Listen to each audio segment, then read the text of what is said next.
अस्सलाम वालेकुम स्टूडेंट्स, उम्मीद है आप सब खैरियत से होंगे। हमारी इस वीडियो का टॉपिक है fitting a normal distribution. So हम गर्ल्स इसमें क्या करने जा रहे हैं, we going to fit a normal distribution to the observed frequency distribution. जैसे कि आप पहले फ्रीक्वेंसी डिस्ट्रीब्यूशन इनकाउंटर कर चुके हैं। आपको फ्रीक्वेंसी डिस्ट्रीब्यूशन किस तरह गिवन होती हैं, आपको क्लास लिमिट्स गिवन होती हैं, उनकी कॉरस्पॉन्डिंग फ्रीक्वेंसीज गिवन होती हैं। अगर इस तरह से आपको क्लास लिमिट्स दी हों और उसकी फ्रीक्वेंसीज दी हों और आपको कहा जाए कि आप इस ऑब्जर्व्ड फ्रीक्वेंसी डिस्ट्रीब्यूशंस पर नॉर्मल प्रोबेबिलिटी डिस्ट्रीब्यूशन फिट करें, तो वो हम कैसे करेंगे वो हम इस लेक्चर में देखेंगे।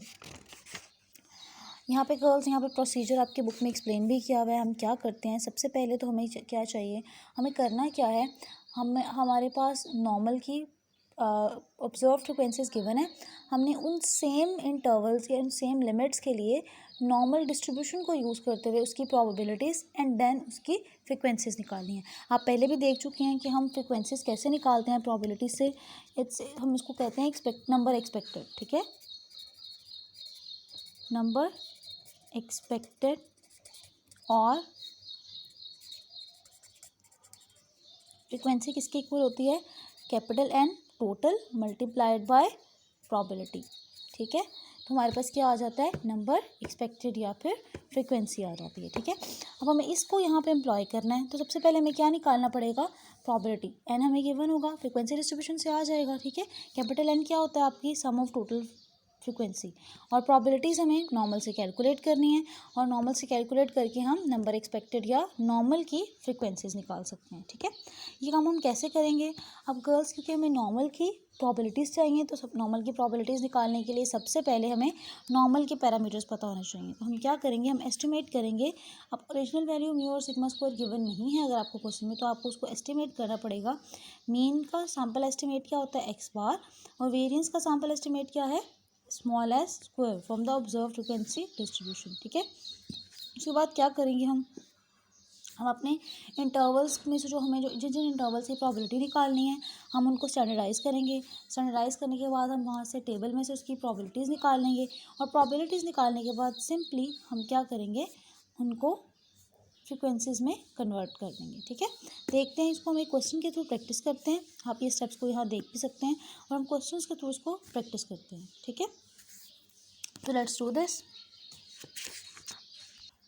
यहाँ पर जो हम क्वेश्चन प्रैक्टिस करने जा रहे हैं वो है आपकी बुक का क्वेश्चन नंबर 9.45, ठीक है। तो हमें क्या कह रहा है, calculate the frequencies of the normal distribution which has the same total frequency, इसकी फ्रिक्वेंसी भी सेम हो, mean and standard deviation as the following distribution.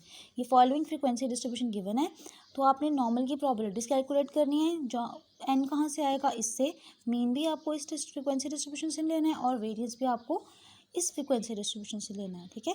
तो गर्ल, सबसे पहला काम हमारा क्या होगा, सबसे पहले हम अपने नॉर्मल के पैरामीटर्स को एस्टिमेट करेंगे, ठीक है।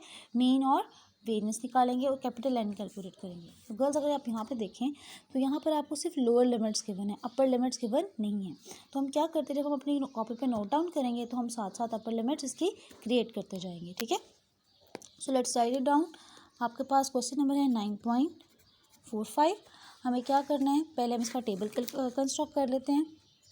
हमें ग्रुप्स गिवन है, ग्रुप किस तरह से गिवन है, फर्स्ट ग्रुप है 10 टू ऑनवर्ड्स, सेकंड स्टार्ट हो रहा है 12 टू ऑनवर्ड्स। तो गर्ल्स, क्लास लिमिट्स का आपका क्या रूल होता है, क्लास लिमिट्स क्या होती हैं, अगर आप यहाँ पे ऑब्जर्व करें 10 से ऑनवर्ड्स और नेक्स्ट 12 स्टार्ट हो रही है 12 पर, तो पहली क्लास लिमिट कहाँ ख़त्म होती है, 12 से जो प्रीवियस पॉइंट है वो क्या होगा, 11, ठीक है। तो यहाँ पर क्या आ जाएगा, 10 टू 11, फर्स्ट ग्रुप क्या बन जाएगा, 10 टू 11, और उसके बाद नेक्स्ट ग्रुप स्टार्ट हो रहा है इससे वेरी नेक्स्ट वैल्यू 12 से, ठीक है। ये कहाँ तक जाएगा, 12 टू नेक्स्ट 14 है, तो हम इसको लिख लेंगे 12 टू 13। हम ये भी कर सकते हैं, पहले हम सारी ये वाली लिमिट्स लिख लेते हैं, उसके बाद हम अपर फिलअप कर लेंगे, ठीक है। 10, 12, 14, 16, 10, 12, 14, 16, 18, 20, 22, 24 एंड 26, ये 26 तक जा रही हैं। अब हम अपर लिमिट्स फिल कर लेते हैं। अपर लिमिट्स किस तरह आ जाएंगी, हमारे पास इससे प्रीवियस वैल्यूज आ जाएंगी, 14, यहाँ पर क्या आ जाएगा 15, यहाँ पर क्या आ जाएगा 17, 19, 21, 23, 25 और यहाँ पर क्या आ जाएगा आपके पास। अगर आप एक पैटर्न ऑब्जर्व करें तो इसमें 2 का गैप है। देखिए इस साइड पर भी और कॉमन इंटरवल एज यहाँ पर क्या है 2, ठीक है। तो 25 + 2 इज़ 27, ठीक है। तो ये आपके पास अपर लिमिट्स आ गई, ठीक है। सबसे पहला काम क्या करना है, हमें मीन और वेरियंस निकालना है। इसके बाद की फ्रीक्वेंसीज लिख लेते हैं इसके सामने। फ्रीक्वेंसीज क्या क्या गिवन है, it's 4,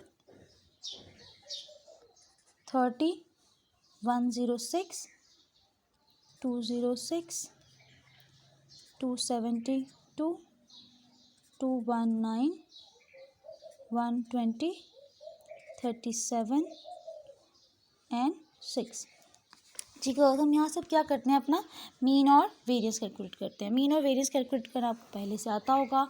it is not the topic of this lecture, but फिर भी मैं थोड़ा सा इसको इलस्ट्रेट कर देती हूँ ताकि आपकी रिवीजन हो जाए। अच्छा जी, मीन कैसे निकालते हैं। मीन निकालने के लिए हमारे पास फॉर्मूला क्या होता है एक्स बार का।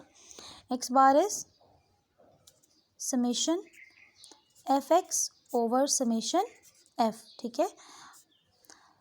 समेशन एफ एक्स के लिए हमें एक्स चाहिए। एक्स क्या होता है, मिड पॉइंट्स होते हैं। मिड पॉइंट्स कैसे निकालते हैं, इन दोनों को ऐड करेंगे और डिवाइड कर देंगे 2 पर। 10 + 11 डिवाइडेड बाय 2 इट्स 10.5। इस तरह 12 + 13 डिवाइडेड बाय 2 इट्स 12.5। अगर आप ऑब्जर्व करें गर्ल्स तो यहाँ पे सारा कॉमन इंटरवल है एज, तो एक्स भी ऐसे ही होगा। एक्स में भी कॉमन इंटरवल है। आप हर दफ़ा ऐड और डिवाइड करने के बजाय आप इसको सिंपली कैलकुलेट कर सकते हैं कि आपने पहली वैल्यूज़ निकाली, अब बस इसके अंदर कॉमन इंटरवल ऐड करते जाएँ तो आपके पास सारे के सारे मिड पॉइंट्स आ जाएंगे, ठीक है। तो ये क्या आ जाएगा, 14.5, 16.5, 18.5 एंड 20.5, 22.5, 24.5 एंड 26.5। तो ये सारे मिड पॉइंट्स आ गए आपके पास, ठीक है। अब हम जो है थोड़ी सी कैलकुलेशंस कर लेते हैं। 4 + 30 + 106 प्लस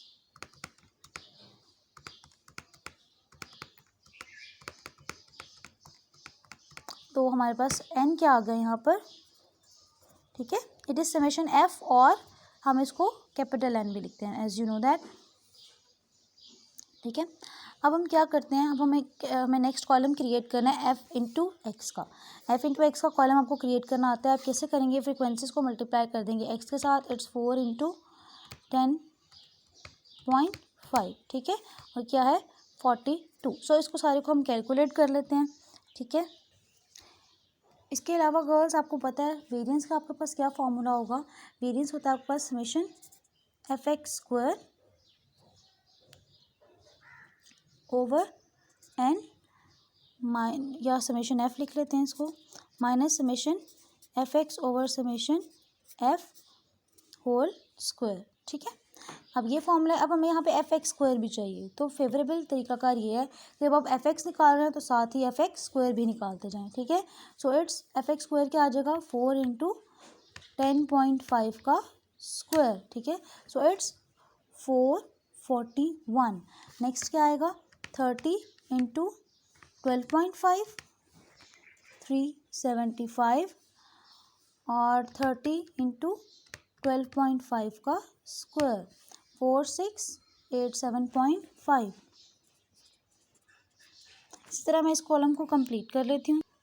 जी स्टूडेंट्स, मैंने ये 2 कॉलम्स कंप्लीट कर लिए हैं। अब मैं इनको सिंपली ऐड कर लेती हूँ तो मेरे पास ये समेशंस आ जाएंगे। जी स्टूडेंट्स, इसके सम्स भी कैलकुलेट कर लिए हैं मैंने। सम्स के बाद हम इसको क्या करेंगे, सिंपली फार्मूलाज में सब्स्टिट्यूट करते हैं। समेशन f(x) क्या है हमारे पास, 1864 डिवाइडेड बाय 1000। सो हमारे पास क्या आ जाएगा, 18640 डिवाइडेड बाय 1000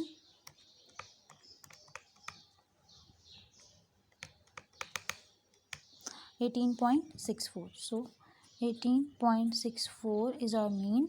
और आपके पास इसी तरह स्टैंडर्ड वेरिएंस क्या आ जाएगा आपके पास, 355,798 डिवाइडेड बाय 1000 माइनस 18.64 स्क्वायर, ठीक है। ये हम पहले कैलकुलेट कर चुके हैं, हम उसी को यूज़ कर लेते हैं।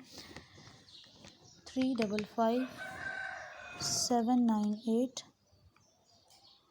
Divided by 1000 minus 18.64 64 square. सो हमारे पास वेरिएंस आ गया 8.3484। इसको हम लिख सकते हैं 2 स्पेस राउंड करके 8.35। ठीक होगा, इट्स 8.35। जी स्टूडेंट्स, ये हमारे पास आ गए एस्टिमेट्स म्यू और सिग्मा के। सो हमारे पास म्यू किसके इक्वल आ गया, म्यू हैट। ये एस्टिमेटेड वैल्यूज है तो सो हम हैट के साथ लिखते हैं। Mu hat is equals to 18.64 and sigma hat square is equals to 8.35। ठीक है, अब हम क्या करेंगे, अब हम आते हैं अपने टेबल की तरफ। नॉर्मल प्रॉपर्टीज़ कैसे कैलकुलेट करेंगे। गर्ल्स, नॉर्मल प्रॉपर्टीज़ कैलकुलेट करने के लिए हमने यूज़ करना है फाई का टेबल। फाई के टेबल के लिए कैपिटल फाई का टेबल जब हम पहले भी यूज़ करते रहे कम्यूटेटिव डिस्ट्रीब्यूशंस। कम्यूटेटिव डिस्ट्रीब्यूशंस के लिए हमें सिर्फ अपर क्लास बाउंड्रीज चाहिए होंगी। हमें क्लास लिमिट्स गिवन है, पहले हम इन क्लास लिमिट से अपर क्लास बाउंड्रीज क्रिएट करेंगे। ठीक है, और फिर हम जो है वो अपनी प्रॉबिलिटीज़ कैलकुलेट करेंगे। सो इसको हम साइड बाय साइड लेके चलते हैं। यहाँ पर देखें, सबसे पहले तो हम क्लास बाउंड्रीज कंस्ट्रक्ट कर लेते हैं। क्लास बाउंड्रीज कंस्ट्रक्ट करने के लिए आपको पता है नॉर्मल डिस्ट्रीब्यूशन की रेंज कहाँ से कहाँ तक होती है, -∞ से +∞। तो यहाँ पर भी आपको ये एडजस्टमेंट करनी है। यहाँ पे आपको जो रेंज शो करनी है वो -∞ से +∞ तक जाना है आपको। ठीक है, तो यहाँ पे हम क्या करेंगे, हम अपनी क्लासेस लिखने लगेंगे तो हम -∞ को भी एडजस्ट करेंगे और +∞ तक हम इसको लेके जाएंगे। सो गर्ल्स, हम यहाँ पे क्लासेस ऐड कर सकते हैं। हम इसको लिख सकते हैं, पहली क्लास है -∞ टू 10 से प्रीवियस वैल्यू कौन सी होगी, 9। ठीक है, और यहाँ पर क्या आ जाएगा 28 से +∞। तो हमें ये दो क्लासेस ऐड करके फिर अपर क्लास बाउंड्रीज निकालनी है।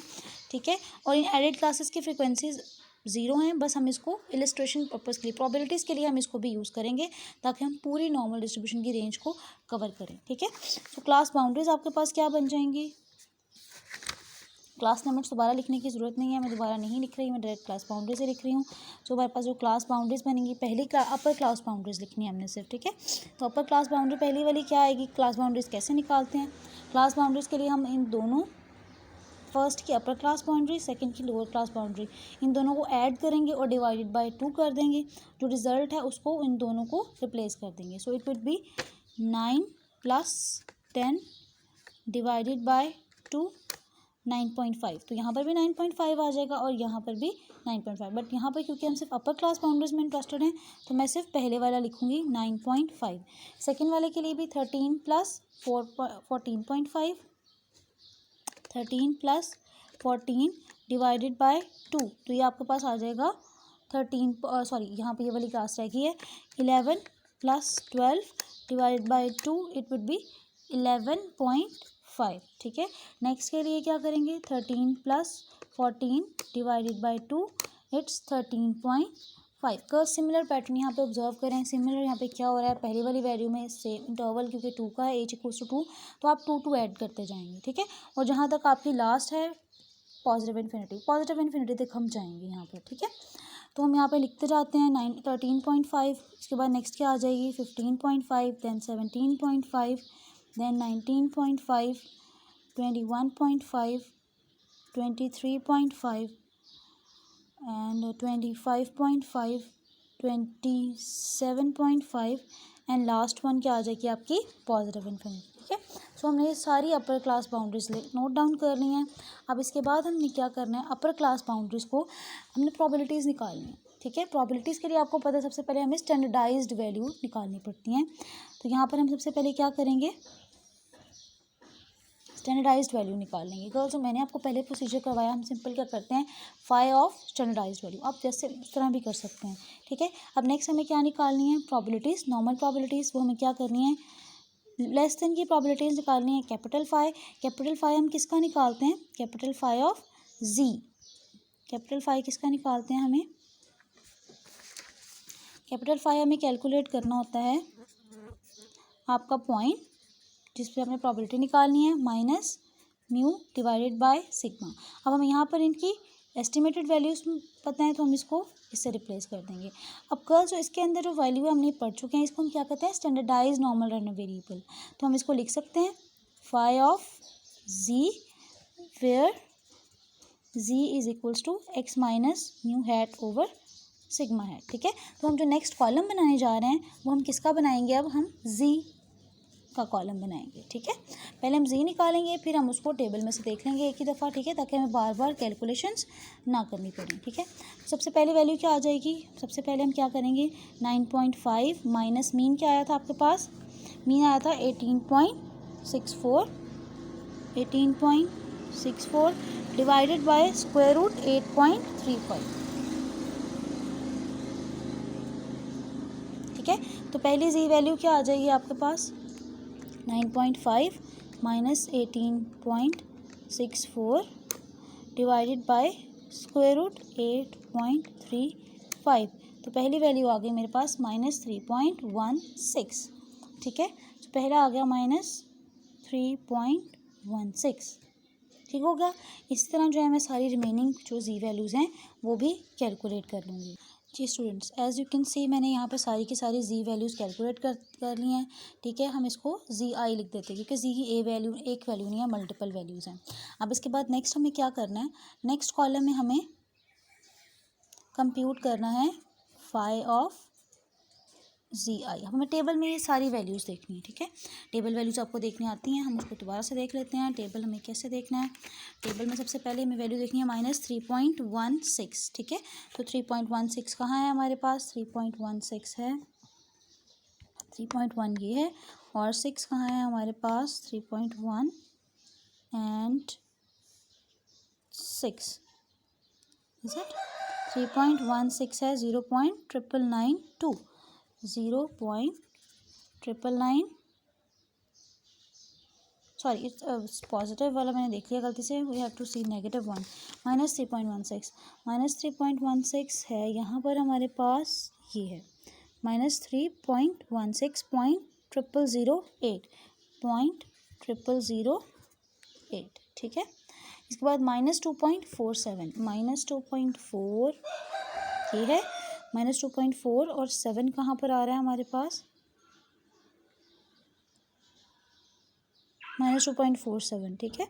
0.0068, 0.0068। नेक्स्ट है 1 -1.78, -1.7, -1.7 एंड देन 8, 0.0375, 0.0375, ठीक है। इस तरह सारी टेबल वैल्यूज़ हम नोट कर लेंगे। हाँ जी, हम इसको मज़ीद देखते जाएंगे, कंटिन्यू करेंगे। नेगेटिव वैल्यूज़ देखनी है, पॉजिटिव वैल्यूज़ देखेंगे। 0.30, 0.3 ये है, 0.30 is 0.61, 0.6179, 0.6179। Next value we want is 0.99, 0.9 and 9, 0.99 is 0.8389, 0.8389। इसी रिगार्ड में हम सारी वैल्यूज़ को देख लेते हैं। जी गर्ल्स, ये सारी टेबल वैल्यूज़ मैंने देख ली, तो ये आपके पास अपर क्लास बाउंड्रीज़ के अगेंस्ट सारी के सारे कम्यूलेटिव प्रोबेबिलिटीज़ आ गई, ठीक है।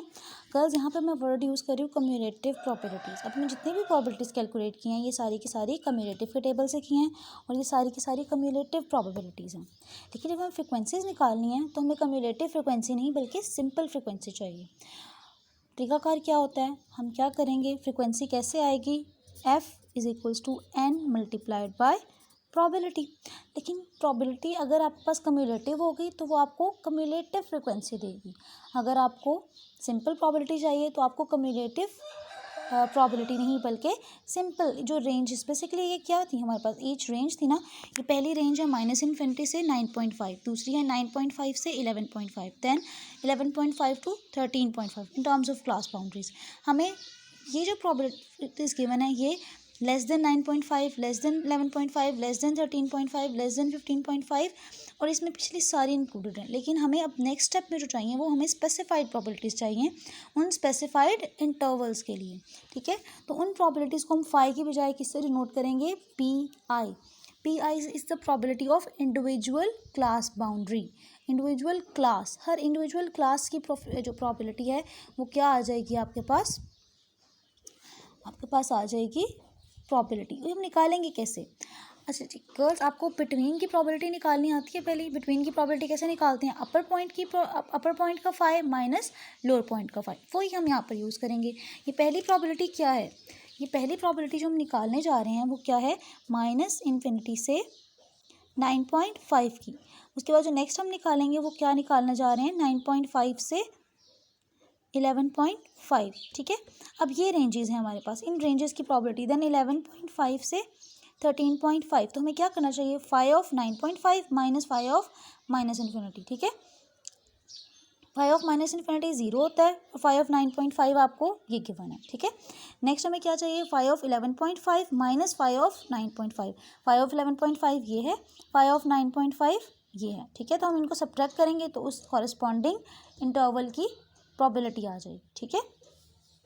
ये हमारे पास इंटरवल्स हैं और इंटरवल्स के हमारे पास ये आपके पास प्रॉबिलिटीज़ हैं, ठीक है। अब हम क्या करेंगे? सबसे पहले तो प्रॉबिलिटी वैसे आ जाएगी कि 0.0008। सेकेंड निकालनी है हमें, तो क्या करेंगे? 0.0068 माइनस 0.0008, तो ये आ जाएगा 0.0।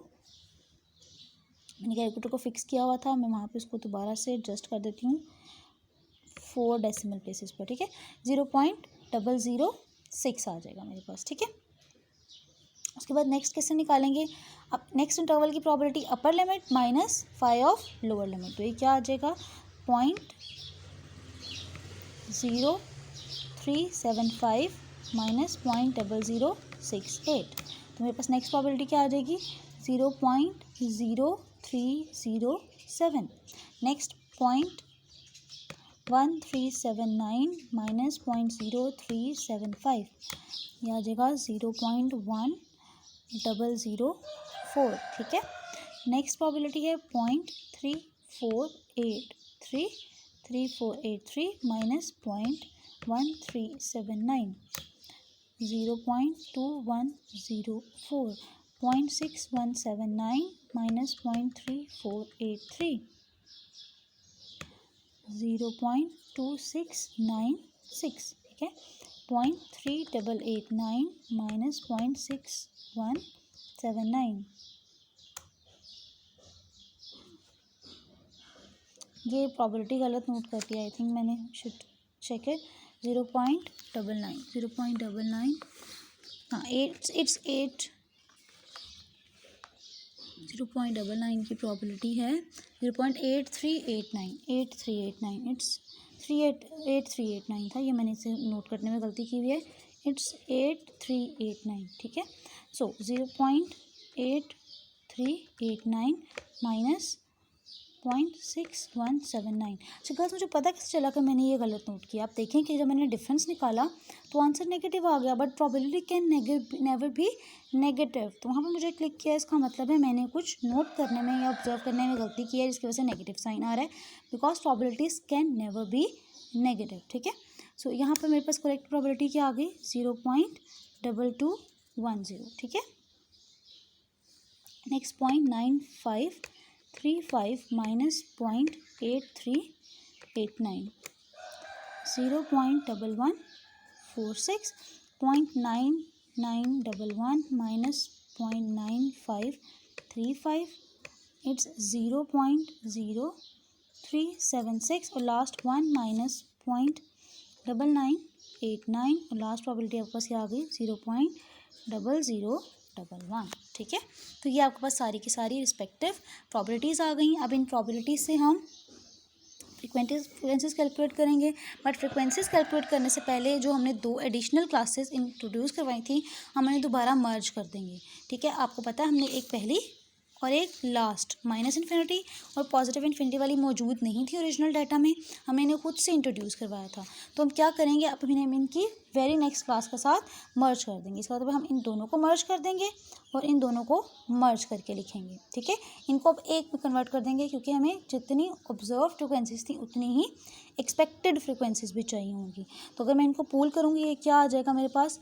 0.0008 प्लस 0.006, तो मेरे पास प्रॉबिलिटी आ गई 0.00, यहाँ पर क्या आ जाएगा? 0.0068, ठीक है। ये इसकी प्रॉबिलिटी आ गई। इन दोनों को भी ऐड करते हैं 0.0 376 plus 0.0011. Sorry for the disturbance girls, बस 0.0376 0.001 0.0387. ठीक है, तो ये आ गई हमारे पास लास्ट टू की पूल. अब हमें नेक्स्ट में क्या चाहिए? अब हमें नेक्स्ट में हमें निकालनी है फ्रीक्वेंसीज़ का फॉर्मूला क्या होता है? हम इसको जो गर्ल्स हम जो प्रोबेबिलिटीज़ को यूज़ करके फ्रीक्वेंसीज़ निकालते हैं, उन्हें हम एक्सपेक्टेड फ्रीक्वेंसीज़ कहते हैं, उसे हम FE लिखते हैं. और वो क्या होती हैं? n multiplied bye probabilities. Capital N हमारे पास क्या था? 1000. यहाँ पे हम कैलकुलेट कर चुके हैं. अब हम क्या करेंगे? 1000 को प्रोबेबिलिटी से मल्टीप्लाई करते जाएंगे और हमारे पास एक्सपेक्टेड फ्रीक्वेंसीज आते जाएंगे. ठीक है, इसको करके देख लेते हैं जल्दी से. 1000 मल्टीप्लाई बाय 0.0068, ये आ गया आपके पास 1000 मल्टीप्लाइड बाय 0.0068, तो ये अपने पास आ गया 6.8 फर्स्ट फ्रीक्वेंसी. ठीक है, अब हम इसको क्या करेंगे गर्ल्स? हम इसको राउंड कर लेंगे क्योंकि फ्रीक्वेंसीज जो है वो पॉइंट्स में नहीं हो सकती, तो मैं इसको लिख सकती हूँ 7. ठीक है, नेक्स्ट है 1000 मल्टीप्लाइड बाय 0.0307. ठीक है, तो मेरे पास क्या आ जाएगा? 30.7. इसको मैं लिख लूँगी 31. इस तरह गर्ल्स मैं ये जो पूरा है टेबल इसे कंप्लीट कर लेती हूँ. गर्ल्स मैंने सारी की सारी प्रॉपर्टीज़ को फ्रीक्वेंसीज़ में कन्वर्ट कर लिया. इसके बाद हम क्या करेंगे? हम इसको टेबल को कन्वर्ट करके लिख देंगे क्लास बाउंड्रीज और कॉरस्पॉन्डिंग फ्रीक्वेंसीज़ के साथ. स्टूडेंट्स, तो हमारा फाइनल टेबल जो ऑब्जर्व और एक्सपेक्टेड के साथ बनेगा वो होगा, ग्रुप्स लिख लेते हैं अपने, 10 to 11, 12, 14, 16, 18, 20, 22, 24 एंड 26.